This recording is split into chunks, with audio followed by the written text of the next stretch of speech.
This is Facing the Nation. I am Malika Ramsey. Thank you very much for joining us this week. Thanks for inviting us into your homes. This week, a Partnership for National Unity is focusing on what is Guyana's largest region and the fact that the PPPC has continued to neglect this region. And of course, today's topic and the discussion comes at an opportune time because, as you know, you would have heard by now via the media that a very large team from a Partnership for National Unity, of course, headed by leader of APNU, leader of the People's National Congress Reform and Opposition leader, Brigadier the Honorable David Granger, visited Rupununi, of course, that's also known as Upper Takatu, Upper Essequibo region last week. So every member on today's panel was a part of that delegation that visited the region. The region, of course, is plagued by everything that is negative in every aspect, in every sector. And of course, you'll be hearing more from today's members of the panel. With me, of course, I'll start with the lone female on the panel, Miss Annette Ferguson, APNU Member of Parliament. She also shares some responsibility for infrastructure in a Partnership for National Unity. Welcome, MP Ferguson. Thank you very much, Malika. Good afternoon, Guyana. Great to have you. Also with me is no stranger, Mr. Ronald Bulkin. As you know, he's APNU Member of Parliament and he's also the Shadow Minister of Local Government. Welcome, Mr. Bulkin. Thank you, Malika, and good day to all our viewers. All right. And Dr. George Norton, APNU Member of Parliament, he also functions as the Shadow Minister for Health. He was part of the trip, as I said before, and he has responsibility as it relates to APNU in the Kiyuni-Masaruni area, that is Region 7. Welcome, Dr. Norton. Thank you very much, Malika. All right. Great to have you all. Televiewers. All right. Viewers, I'm not sure if we're going to be able to take some of your calls today because we're talking about a very large region, as I said in the opening, the largest region in Guyana, which has been seriously neglected. And apart from talking about what's happening in that region, we'll also be touching on issues of some of the other hinterland communities. And of course, that's an appropriate note for me to introduce today's clip that not only focuses on what's happening in Region 9, but also what's happening in the other hinterland communities of our nation. So take a look at this and we'll come right back and chat with you some more. A Partnership for National Unity, APNU, highlighted and exposed the deplorable conditions in which the hinterland residents have been forced to live in for more than 2 decades under the People's Progressive Party regime. And I said then at Surama, we should start by having 1 laptop per teacher. And tonight, I want to tell you that I intend to make that a reality. Every teacher in this country must have a laptop. It's a new year, and those same residents are complaining about the same issues and problems and the fact that the situation has become worse. An APNU team headed by opposition leader and leader of the People's National Congress Reform, Brigadier David Granger, recently visited several communities in the Rupununi. Granger has always highlighted the fact that Guyana's hinterland communities are not only physically but economically divided from the coast. The Brigadier believes that most of the changes which are needed for the development of Guyana's hinterland regions are long-term infrastructural changes, an area in which the current government has failed miserably. Brigadier Granger, a leader who has always campaigned on the importance of a sound education for every child in order for Guyana to move forward, told residents about his major plan to achieve such. We're not the government, but we believe in education. When we are the government, we're going to implement education. Granger further went on to point out the importance of minimizing and completely eradicating the plague of school dropouts, not only in hinterland regions, but countrywide. Rupununi, I started this team because we in a Partnership for National Unity really believe in the marrow of our bones that this region could only be turned around if the residents of this region, the children of this region, receive the best quality education. And if the government cared, it would start by putting education right. And education is all wrong in the Rupununi because too many of our children are dropping out of school. Too many of our boys and girls, even if they pass through school, cannot get jobs. Too many of them end up working as farmhands in Brazil, or shop attendants in Latin. Too many of them do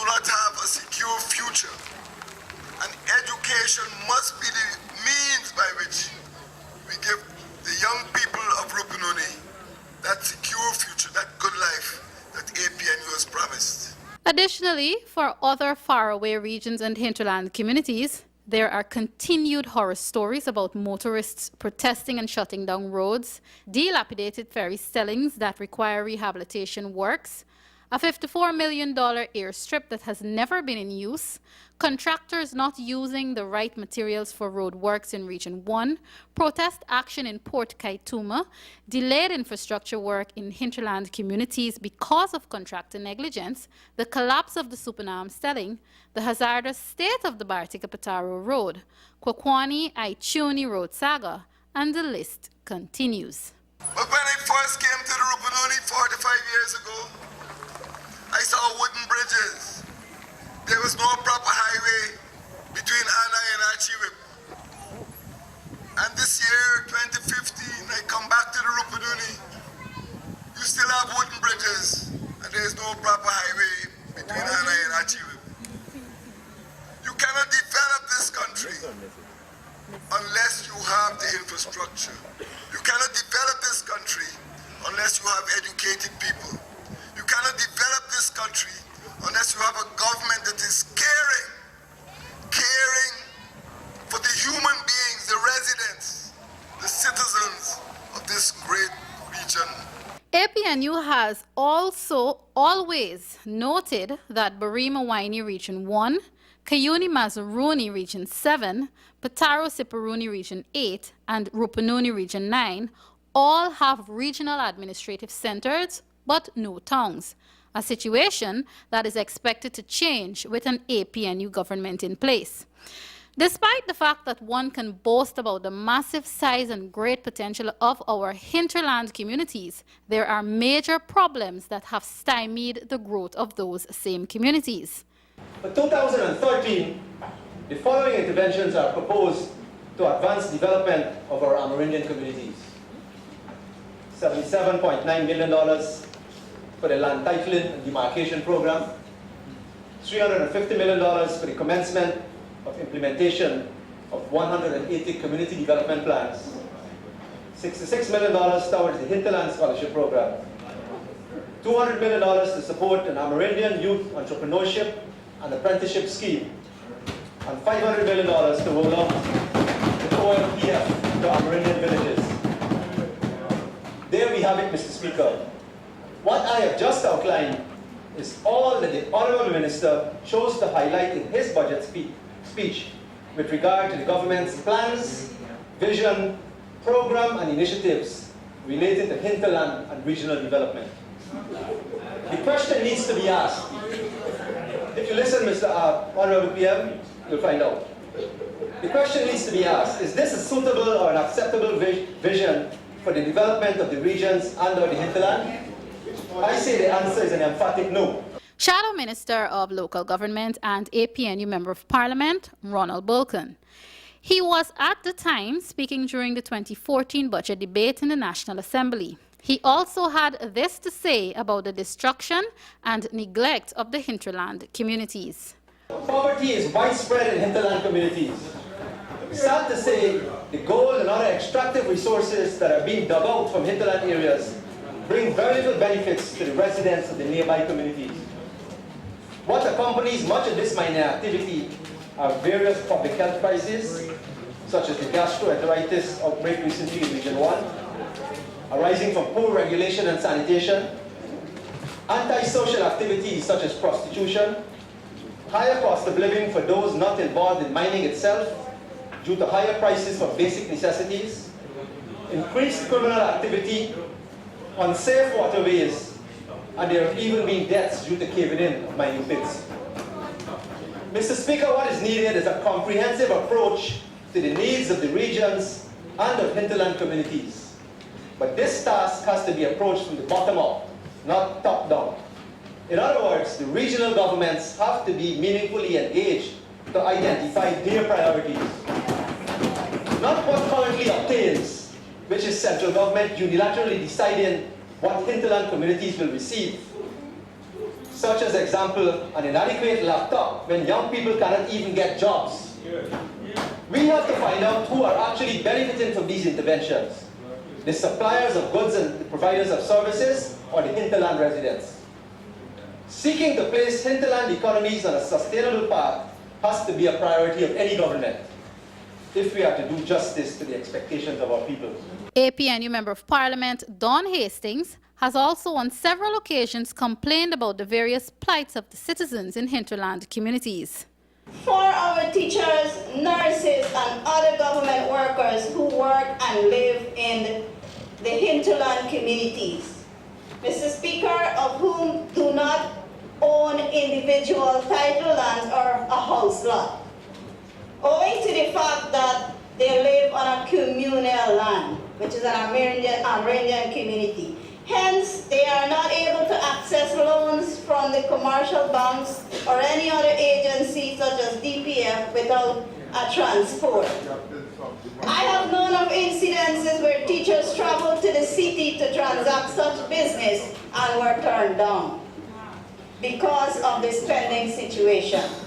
I am therefore asking the relevant ministries to implement and adopt policies to promote home ownership to such hard-working individuals serving in our hinterland. Mr. Speaker, this brings me to another important point, Amerindian land rights.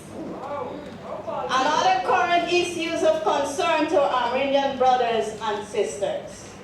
Mr. Speaker, indigenous leadership and decision-making at the national level is often constrained by government interference.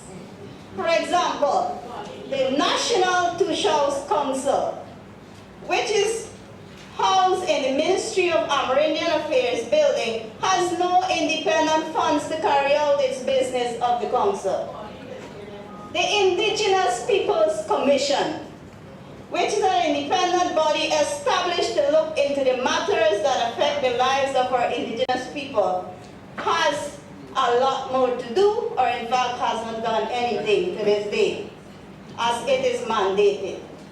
Mr. Speaker, I have been mandated by the pupils of Kako Primary School to highlight the challenges that confronts them on a daily basis.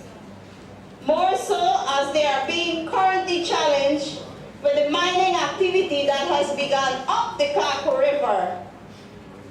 They are struggling along with their parents to keep their main source of drinking water, their only main source of drinking water, which is the Kako River in its pristine state. And hence, I will repeat the words of their song. Come on, all you people, stop this destruction. Let us join and fight to stop discrimination. Don't be led astray, my friends. Seek God's inspiration. A little effort from you, my friends, can change this situation.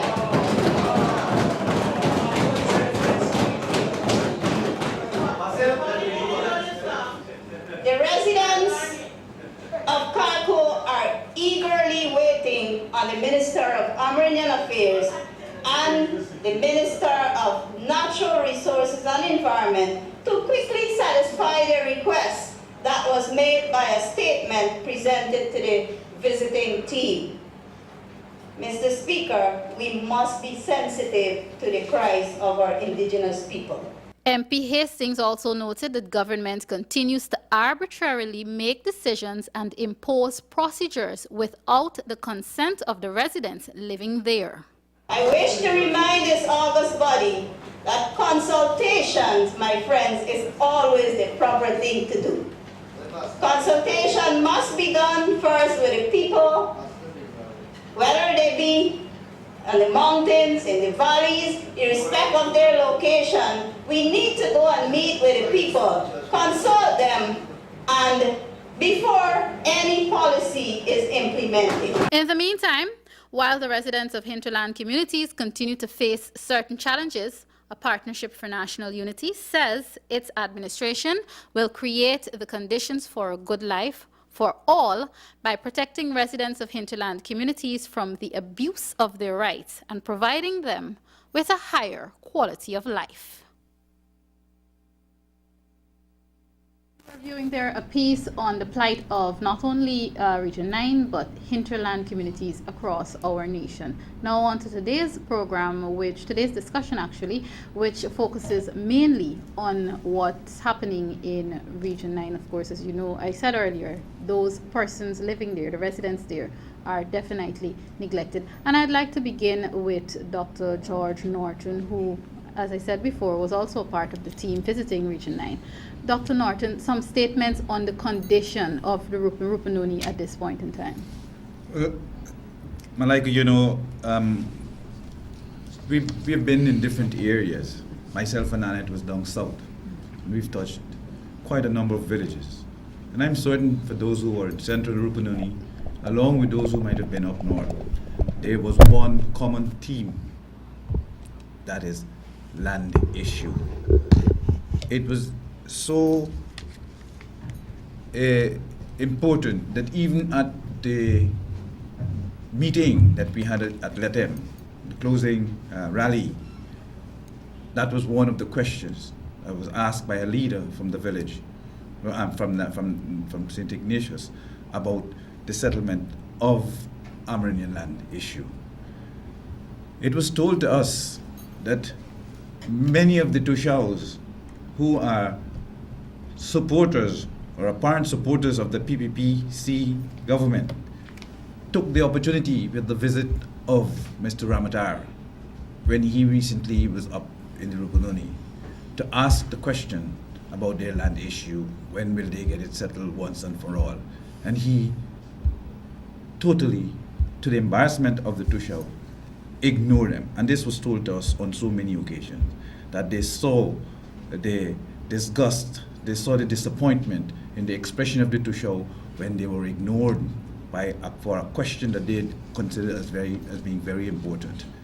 And in the public, openly to everybody, when that question was asked to Mr. Granger, he said then, like I showed to them documents that we have written, that the APNU is prepared to sit down and to dialogue, to conversate, to talk to the people of the Rupununi and other indigenous communities that have land issues, like in the Upper Mazruni, and settle this once and for all.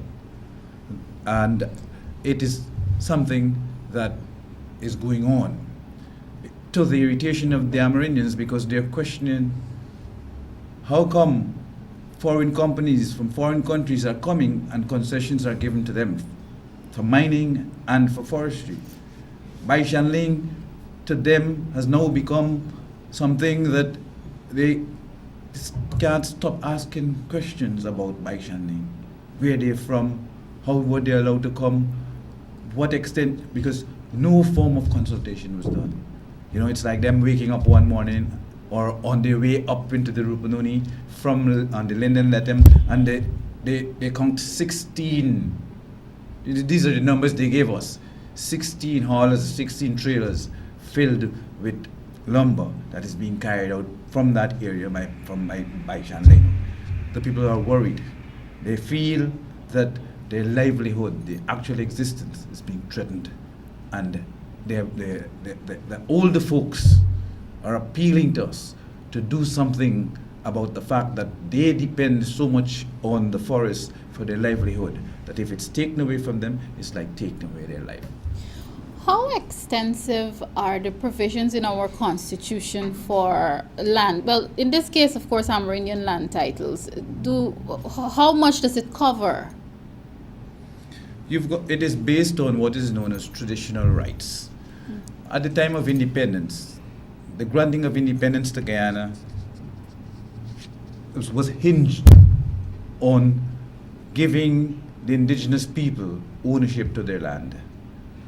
And, for those who might forget, we actually, that is the government at that time under the PNC, actually set out what is known as an Amerindian Lands Commission to visit the different villages, to talk to the people, to get an idea, because it is those Amerindian elders who know their land, who know where they hunt, who know where they fish, who know where the turtles are, who know where the trees are to go and do their gathering. And they were consulted. So things have changed now, and we find that every effort is being made to treat the village separate from the other, so that you find that there is an even conflict arising between villages where their borders are concerned. You find that some of the borders, according to the surveyors that left the coastline to go and do the demarcation, is falling directly into the land of the people, or even dividing it. So they are very, very dissatisfied with what is taking place, especially since they themselves have gone to the conclusion that they're being taken for a ride.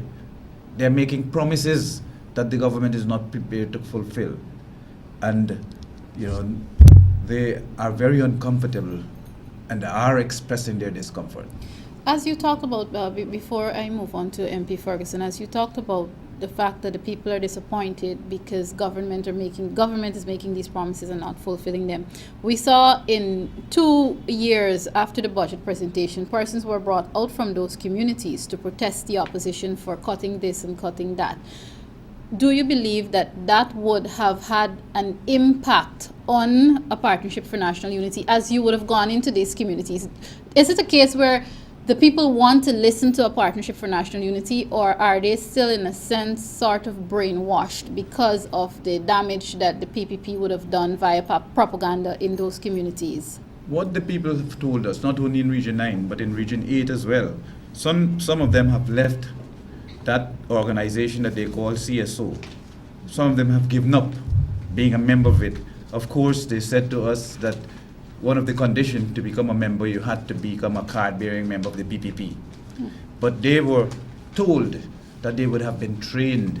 As a matter of fact, those youths left their home with the permission of their parents, with the intentions of coming down and to be trained. They told us that they were taken to Splashmans to have a good time, and the other activity was to protest in front of Parliament. And they were never told of this before coming down to Georgetown. And of course, they were disgusted about it. Some still feel that they don't have another option because there's no job in the villages, and if they don't do that, as someone was saying to us in Region 8, that they might have to go and wash wares in somebody's kitchen in Brazil. And even so, they would gain more than that $30,000 that they're paying to these CSOs. It is something that the youths are beginning to realize that it has no future benefits for them. They are asking for education, they're asking for training, they're asking for something that can give them employment, that they can work for a salary by which they can live. But like everything else under the PPPC, what you find, a lot of corruption is taking place, and in one family, 7 members are members of this CSO who's gaining this $30,000. So it's nepotism all over, where it's mother, father, son, sister, everybody is falling into this because the main condition is being a member of the PPPC. Thank you, Dr. Norton. MP Ferguson, as a person who was also a part of that team to Rupununi recently, what is the most challenging thing for the women and children in the community? Well, Malika, I must say before I answer your question that the responses we got from the residents there in the Rupununi, they were very receptive. Okay. Yeah, no. But what we gather from the women there in the region number 9 is that due to the lack of jobs, both for the women and children, they find it difficult. They find it difficulty in providing for the family. More so, what is also of a challenge is the fact that many of them would have to leave their respective communities to go to Letem to procure goods and services. And what what was significant during the discussion is that the road linking the villages to Lethem is in a deplorable, these roads are in a deplorable state, right? And it is very costly to get from one village to Lethem. They said that they would have to pay in excess of between 5,000 to 7,000. That's just one-way fare, right? And they find it very difficult because remember, they're not working, they're not getting a salary from the government, and their main source of sustenance is on agriculture because they gotta go into the forest, into the deep forest to seek food, to do fishing, amongst other things. So and we're still talking about the women here. The women, yes, they gotta go out there and get that done, and as a result of jobs not being provided by the government in the various community, they're finding a big challenge. And what, coming out from these discussions, majority of them said, look, they got like crafting skills. So it would be good if the government can perhaps set up like an institute, be it like what you have here in Region Number 4, the Carnegie Home Ec department, you do crafting and stuff like that. So they would want to see something of that nature in the community so that they can start their crafting skills, sell their products that can, enable them to generate an income to provide for their family. In previous years, we've had lots of complaints about trafficking in persons being an issue. I mean, when the Brigadier and the Partnership for National Unity were talking about the fact that it is prevalent, we had the government kept denying it over and over again, even after the report coming from the U.S. Did you get any complaints from women in the region about whether it's present or not, or if there's been a decrease in terms of trafficking in persons? To be honest, we didn't get such discussion. So apparently, where trafficking in person in that region is concerned, perhaps it's at a minimum level, but nobody reported about any incident regarding trafficking in person. Well, let's trust that it stays that way. MP Bulkin, I want to talk to you about the specific management of not only that region, but our other hinterland communities. Why do we continue to have such a problem? The Brigadier has also said time and time again that, look, Rupununi, it's really, really rich, but of course it's mismanagement, or if you want to say bad management of the resources there. Why is it that the PPP seem to either not want to or not able to manage that region properly so that the entire whole of Guyana, apart from the residents there, so that we can benefit from that region? Malika, the answer to your question is that on the one hand, the PPP never understood or recognized the results of the November 2011 general and regional elections, which did not give them the authority to form a government on their own. Very unwisely, Mr. Ramatara proceeded to select an executive that excluded the majority of the National Assembly, and then went about to ignore the concerns and the contributions from the majority in the National Assembly. On the other hand, we had a situation where the results of the regional elections were totally ignored. Our country, as you are aware, and most of our viewers will be aware of, is divided into 10 administrative regions. And regional elections take place simultaneously with general elections. And there is a reason why voters or electors are asked to cast a second ballot. Depending on which of the 10 regions a person resides, only the residents of that region have the opportunity to vote for that regional government. But what happened since the PPP came into office in 1992, but if I can confine myself to 2011, to their current term, is that the regional government, or the RDC that came into being after those elections, was totally ignored, sidelined, bypassed. Their authority and independence was, as I said, totally ignored, and the government continued to manage in this case Region 9, and all of our hinterland regions, as if they were extensions of the central government. And Malika, this is not what our constitution provides for. When the 10 administrative regions were created in 1980, it was created for the purpose of local government. That is why this is what the 10 regions were created for. And they were created to be, in the words of the late Mr. Hugh Desmond Hoyt and former president, the administrative regions were designed to be agencies of development. And the lead institution that is supposed to be responsible for crafting the priorities and the developmental plans and programs for their respective regions is the RDC. But we've had a situation where we have a central government that is hell-bent on exercising total control over the entire country. This has to change. Our hinterland regions have to be managed from within the regions. The role of the central government, I realize that you would like me to wrap up. No, it's okay. The role of the central government is to provide support to the regional governments.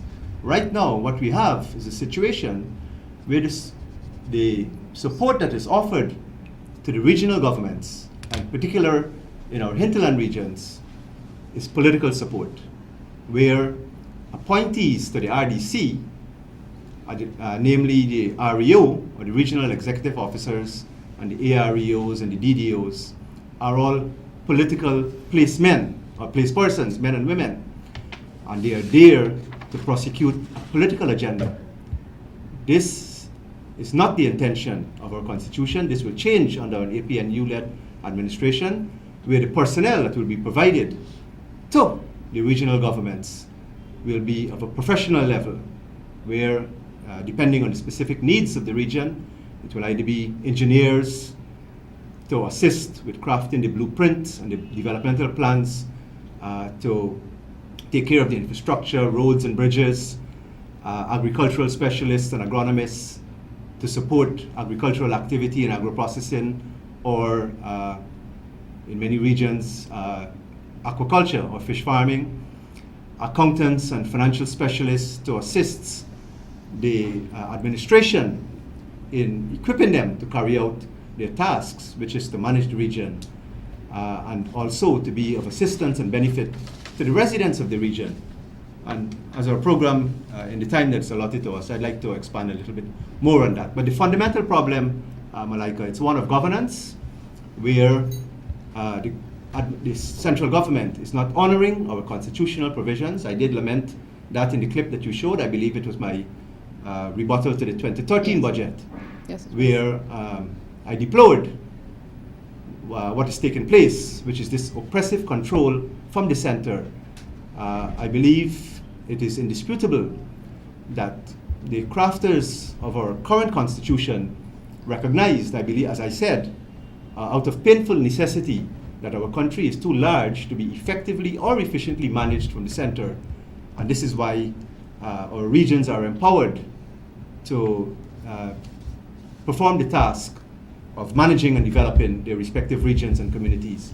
And this is what an APNU-led government will bring into being as a matter of priority following the imminent general elections. I'm happy that you did say that, and the fact that APNU will take the reins and ensure that these changes are in place, because we've heard not only recently on your visit to Rupununi, we've heard the Honorable Brigadier David Granger talking about the fact that these regions, these communities will be made tongues. You did say a lot of things that we would have to get done, but essentially how easy or how simple it is for these communities to be made into tongues, and how soon after a general election, a general and regional election, can that be achieved?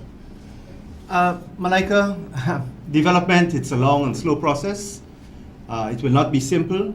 We will not come to any community and pretend that by the flick of a switch, a new administration, albeit that it's going to be caring and one committed to transparency and accountability and consultation, which is what our citizens need, is going to be able to deliver material and meaningful improvements to people's living standards overnight.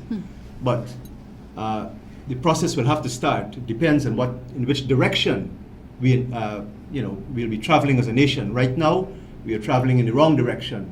We are traveling along the path of winner takes all, and the voters at the last elections did not vote for that. They voted for discussion and dialogue, compromise and consultation and consensus. The PPP ignored that message, and if we adopt constitutional provisions, we'll be embarking along the road to good governance, and we expect sooner rather than later the development that is needed is going to start. As far as the process of creating towns, that will be merely, and I believe that the sufficient blueprints already existing. It is only a question of the political will, because as you have alluded, right now our 4 hinterland regions have no towns, and the leader of the opposition has identified Mabaruma, Madia, Bartika, and Letem, 4 regions which constitutes 2/3 of our landmass, or probably 3/4, does not have a single town. And we have a situation where in one region, Region 6, there are 3 towns. What it reminds us and points to is that the PPP have no appreciation that the wealth of our country, which resides in the hinterland is not receiving priority governmental attention. As I said, we have established from our visit in the last 4 days, over the last weekend, in Region 9, that large region, Region 9, which is bigger than Costa Rica, it's a zone of governmental neglect because the PPP continues to treat our hinterland as bush. This philosophy has to change. It will change under an administration that is led by Brigadier David Granger. Thank you very much, sir. On that note, viewers, I must remind you, if you're now joining us, you're tuned to Facing the Nation. We are discussing the neglect of Rupununi, that is Region 9. Of course, the Brigadier, leader of the People's National Congress Reform and leader of the opposition, the Honorable David Granger, is not on the panel today, but he is in the studio, and he's the person who led the delegation to that region last weekend. MP Dr. Norton, I'd like to talk about the health situation in Rupununi. What are our hospitals, what is supposed to be our health centers, what are they like? You know, the Honorable Minister of Health has, I think he caught on to this term of state of the art. Everything for him is state of the art. And apparently he's applying it to whatever institution he wants to. So it's not surprising that you hear them referring to the Letem Hospital as the state of the art.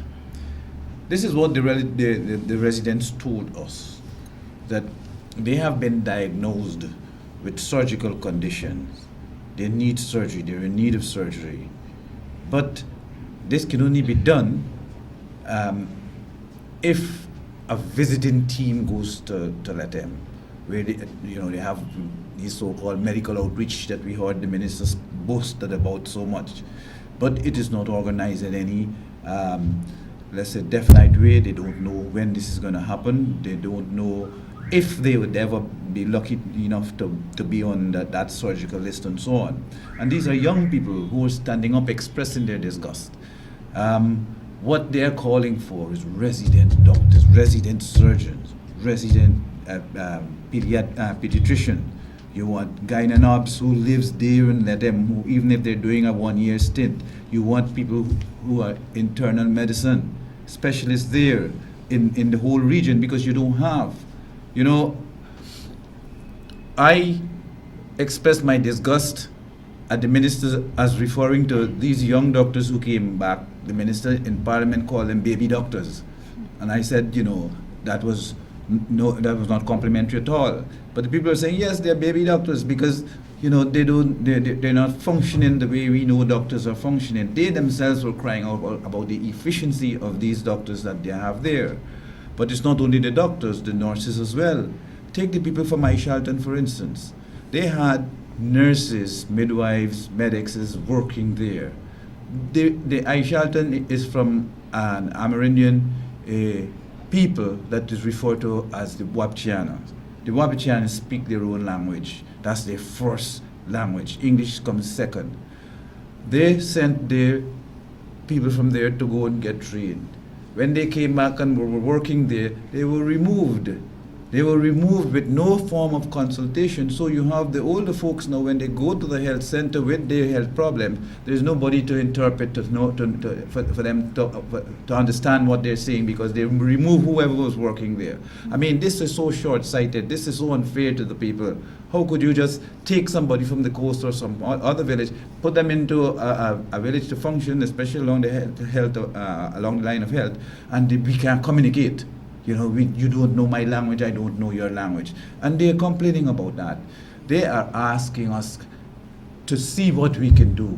If we can get more of their people trained, they are prepared to send their children for training. And it's amazing how so much importance they are placing on training.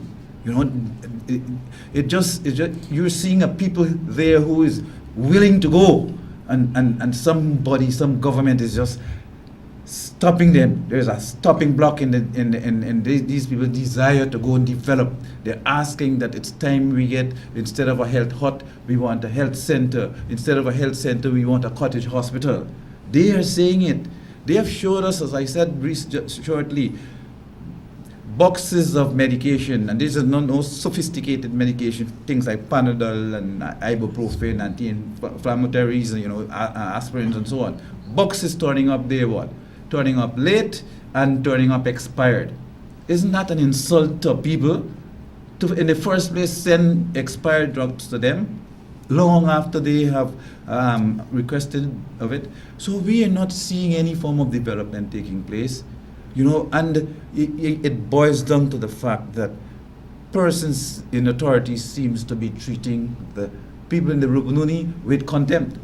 They have no concern for them. That's the only way you can explain them doing this, you know. And it's in a country location. One fellow had to said to us, and he certainly wasn't exaggerating, that he had to stitch his wound with needle and thread that you'd use to stitch your shirt and, you know. This is what he was there saying to us, because they don't have the facilities, they don't have the personnel to do those kind of things.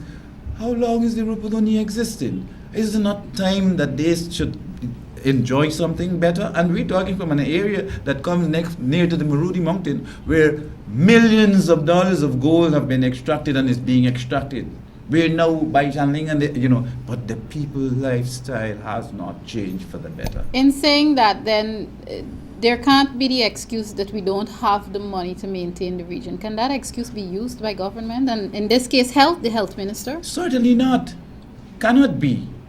It cannot be. But what they want to do is to use money to buy votes, because that is what, according to the leader, they have created the Rupununi into a vote farm, where they feel that they can just spend this money and use it as the carrot, And one of them even said it. They said that they come dangling money in front of us. That's one youth said that to us in Aishalton. They come dangling the money in front of us. I imagine he was talking about that $30,000 that they gave to the youths as a stipend to we don't know what. And they place them where in health centers. To do what? They're not trained. Take those same people, let them become community health workers, let them become midwives, let them become assistant nurses, or give them the opportunity to develop themselves where they can go and become much more qualified in other areas.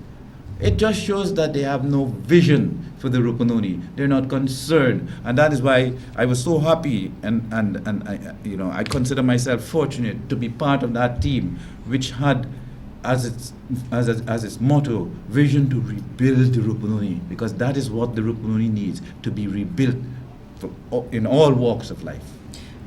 Before I come back, because I want to talk to MP Ferguson on youth empowerment in the region. How do we empower our youth? How should a partnership for national unity go about doing that? Dr. Norton, I want to talk about the teacher who was slapped. After that, weeks after that, we saw propaganda pieces coming out saying that the residents of that particular community have now turned on the teacher, saying that he was wrong to heckle or to say whatever it is that he's saying. They were asking that teacher to be taken out of the community. What sentiments and thoughts did you get from the residents? Now, what is interesting is Aishalton should have been, we should have reached Aishalton after a few villages we visited first, okay? In each of those villages we visited, headmasters, highly qualified teachers with university degree were making complaints, not of the slapping, but complaints of being threatened by officials. There was this young lady who is a resident in the area, but she left there, got trained in Therapeutic College of Education, went to the University of Ghana, is now teaching there. And what happened? Because she stood up to tell the minister about the shortage of teaching material, she was threatened. And she was afraid. She was afraid to tell us her name because she was threatened. The minister said, how could you criticize this government when you're working with this government? I mean, that's the way they treat those people. One headmaster, fortunately, he had been around. And he said he remembered the days when we used to be given so much exercise book and they had so much boxes of chalk and markers and literature and everything. Now he has not anything. And like he was saying to us there, he said it to the minister. And the minister became so angry that she said, you make my blood boil with anger when I hear you talking like that. Why would a headmaster not say those things if it was not true? So when the president is telling the maths teacher that he is stupid, we know who we're dealing with. We know the way they regard Amerindians, the way they look towards them. We know the way they think about them. This is a male young maths teacher. Mathematics is a subject we all know is complex. And he's a Wapchiano, he's there from the village. He's not just somebody who you imported from the coast or not. And the Tusha who was there with us says he was next door to the guy.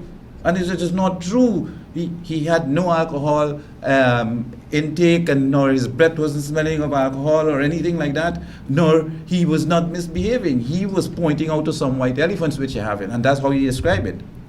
But it wasn't only the teacher that got slapped. When after the teacher ran away, the guy that slapped him made an open statement. Who is in support of this fella? Who is in support of him? And one of his friends says, he's my friend. And the guard went to him and hit him in his head with a torchlight. I mean, this is unheard of. In the presence of the president of the country, apart from telling these people that they're stupid, when I'm telling you this, it hurt the Wapchiana. It hurt all of them to hear that the president is going into their village telling their trained teacher that he's stupid. And I didn't realize that they were so, let's say, close to each other, because little do they know that when the PPP criticize Sidney Alicock for whatever he's doing because he's an MP and so on, they feel hurt too. Sidney is a Makushi, he's from the north. But they all belongs to Region 9, and they all looked at themselves as, well, we all looked at ourselves as Amerindians. So when they criticized Sidney and said that Sidney is a traitor and so on, they tell us about it, and they tell us with a hurtful feeling. So you could imagine the sentiments that they have there now of the president coming and tell their young maths teacher that he is stupid and he will be slapped. He could have been slapped if Jack Dale was there and so on. These are the people who are comparing another leader to Hitler and Saddam Hussein. Interesting indeed. MP Ferguson, it's almost wrap-up time. And Dr. Norton, thank you very much for that, because you said a whole lot. You said things too that the public would not have been aware of before. So thank you very much for bringing that to the fore. MP Ferguson, before we have to begin to wrap up, given all that has been said, it's obvious then there is not much for youth in the community to do in terms of, well, not only education. We already talked about the fact that the education sector there is in a state, but in terms of recreational activities and other things to do for youth to do to empower them and, you know, help them to become productive citizens.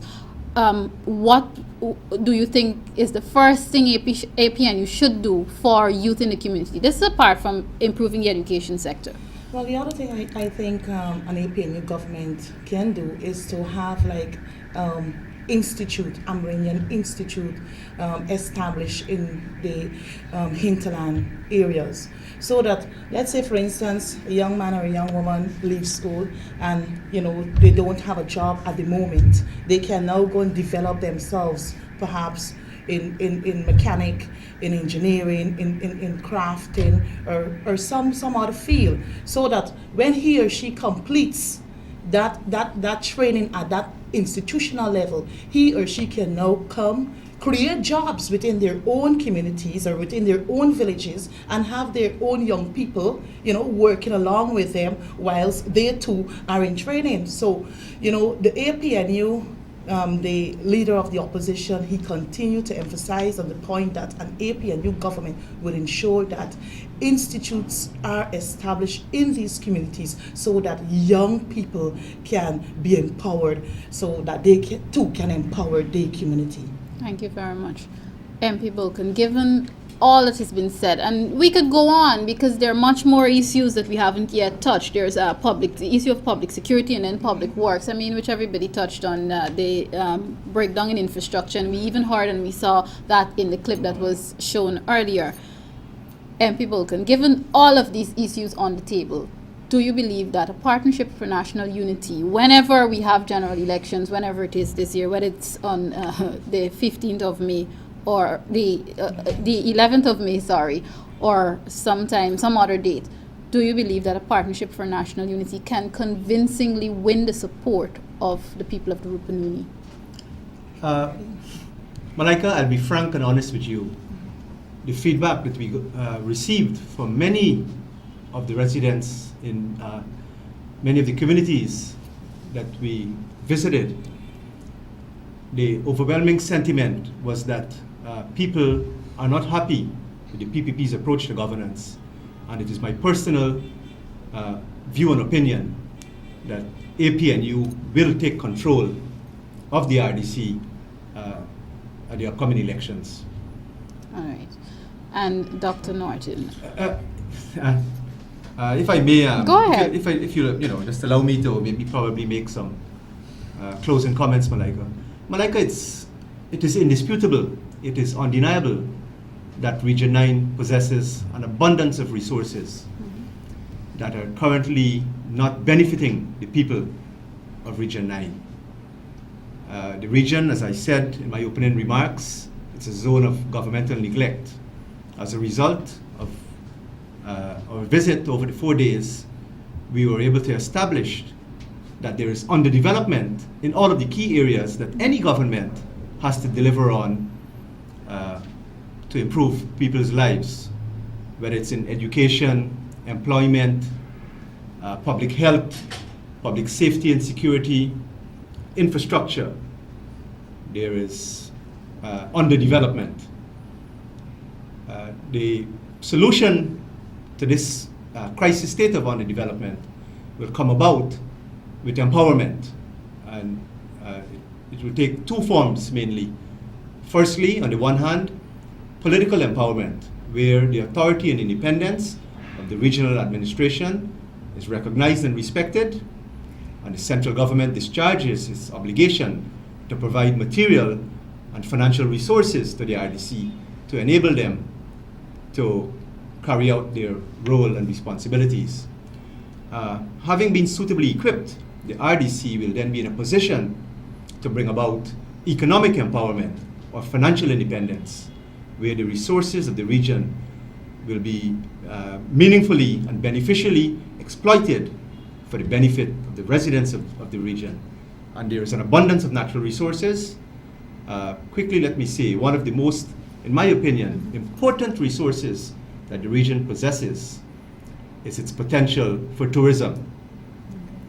the Rupununi possesses unspoiled beauty. The environment is largely unspoiled.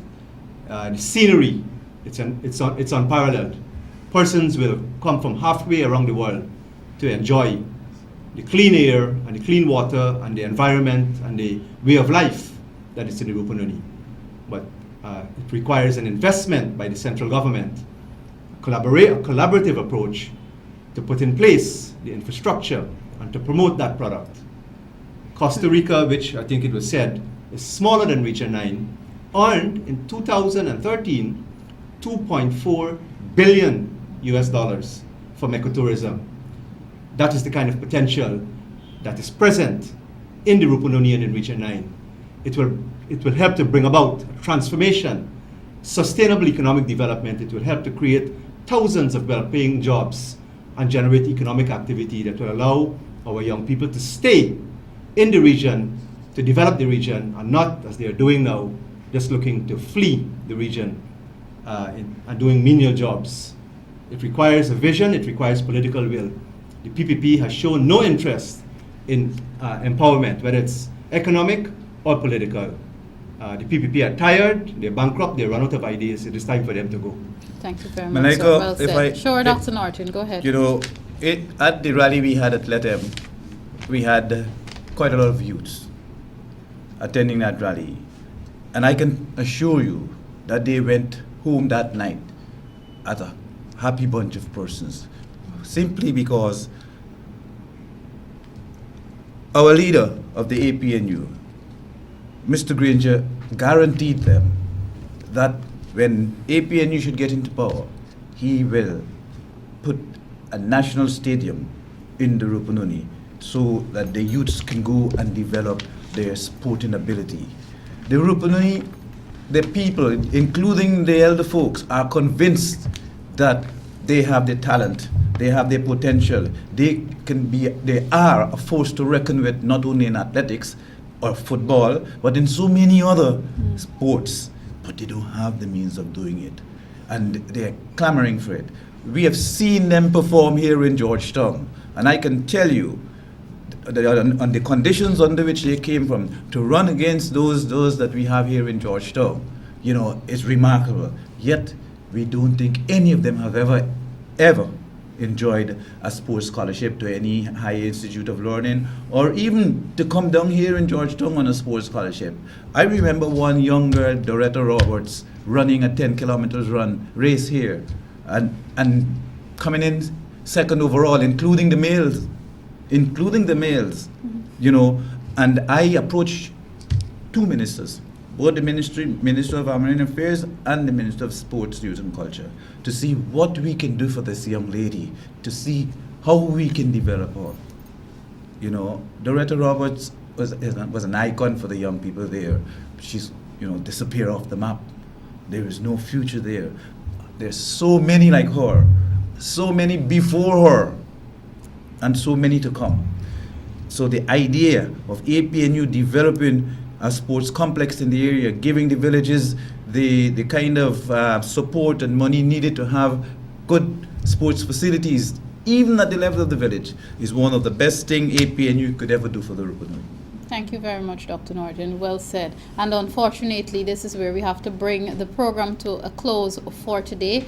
Thank you very much for tuning in. Thank you very much to each member of the panel, APNU Member of Parliament, Annette Ferguson, APNU Member of Parliament, and Shadow Minister of Local Government, Mr. Ronald Wilkin, and of course, APNU Member of Parliament and Shadow Minister of Health, Dr. George Norton. Thank you all for being here. Viewers, thanks for tuning in. Unfortunately, I could not take your calls today because, of course, this was a very big and a very important topic. We'll try to open the phone lines again next week. I am Malika Ramsey, urging you to be good Guyanese citizens.